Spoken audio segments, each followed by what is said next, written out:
Recorders are used to output desired information. This could be flow deficit, flow summation, hydropower output, and many other things. In this video, I will show you the 3 ways to use a recorder. For this video, we're going to use the TEMS training material provided to you in the training material project folder. I made a copy of it. So for the first way to add a recorder, we're going to go to the Lee Valley demand. We're going to go into max flow. Select edit. As you can see, I put an interpolated flow parameter in there. It's going off the node, the lower TEMS. So it takes the flows of the lower TEMS and interpolates to a value, a max flow value. But say we want to know what this max flow value is at any point. We go to outputs, select recording time series, then select save. We are then going to run the model.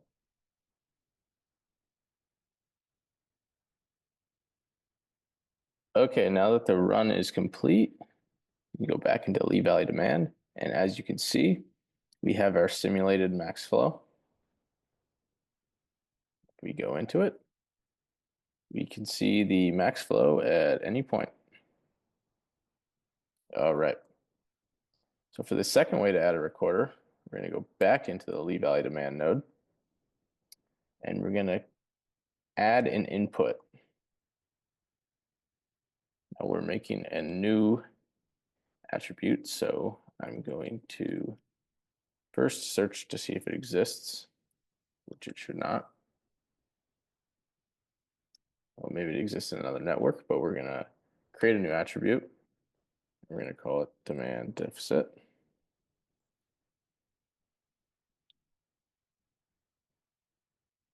And we have to select a dimension. We're going to go dimensionless and select save.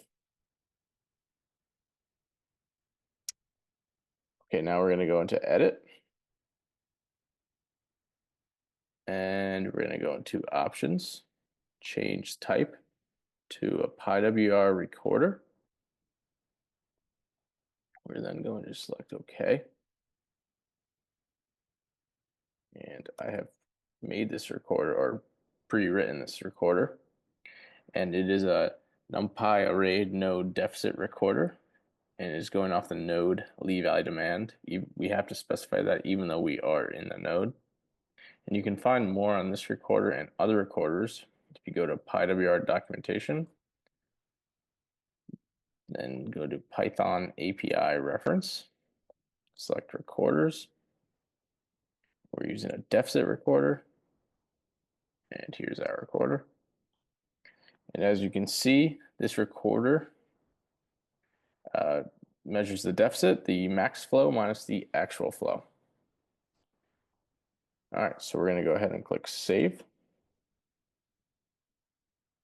And then we're going to run the model again. All right, now that the run is complete, we can go back into Lee Valley demand, go into simulated demand deficit. As you can see, we don't have much deficit. This is because we have a very low allocation penalty and a max flow that is dependent on the flow of the catchment. All right. Now for the third way to add a recorder, we're going to go to the Recorders tab. And we're going to select the add. We're going to add a Pywr recorder. And we're going to call it demand deficit method 2.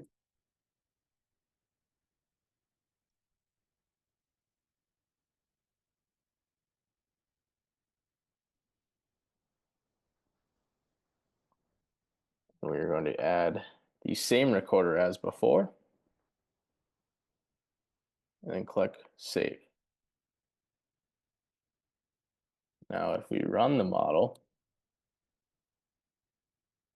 we should see the same results as before. All right.